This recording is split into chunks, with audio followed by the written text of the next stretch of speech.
SSC পরীক্ষার্থীদের জন্য গুরুত্বপূর্ণ আপডেট। এসএসসি নিয়োগ 2025 স্কুল সার্ভিস কমিশনের নিয়মে বড় পরিবর্তন। পশ্চিমবঙ্গ স্কুল সার্ভিস কমিশনের নিয়োগ প্রক্রিয়া ঘিরে একাধিক বড় আপডেট সামনে এসেছে। নিয়োগে স্বচ্ছতা ও নির্ভরযোগ্যতা আনতে কিছু গুরুত্বপূর্ণ নিয়মে পরিবর্তনের চিন্তাভাবনা চলছে। বিশেষ করে দীর্ঘদিন পর শিক্ষক নিয়োগ নিয়ে আশাবাদী অসংখ্য পরীক্ষার্থীর জন্য এগুলি বড় বার্তা হতে চলেছে। এসএসসি নিয়োগ পরীক্ষার ওএমআর শিটের কার্বন কপি পরীক্ষার্থীদের হাতে দেওয়া বিষয়ে ভাবনা চলছে।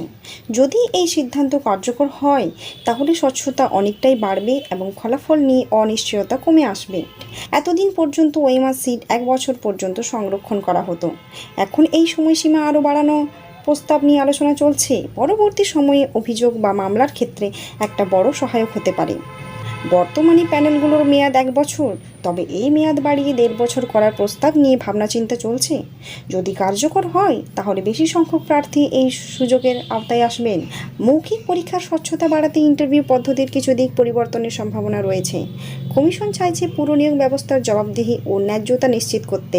সুপ্রিম কোর্ট নিয়োগ প্রক্রিয়া শুরুর জন্য 31 মে পর্যন্ত সময়সীমা নির্ধারণ করেছিল। এই সময়ের মধ্যেই নতুন বিজ্ঞপ্তি প্রকাশ হতে পারে এমনই জোর আলোচনা রয়েছে।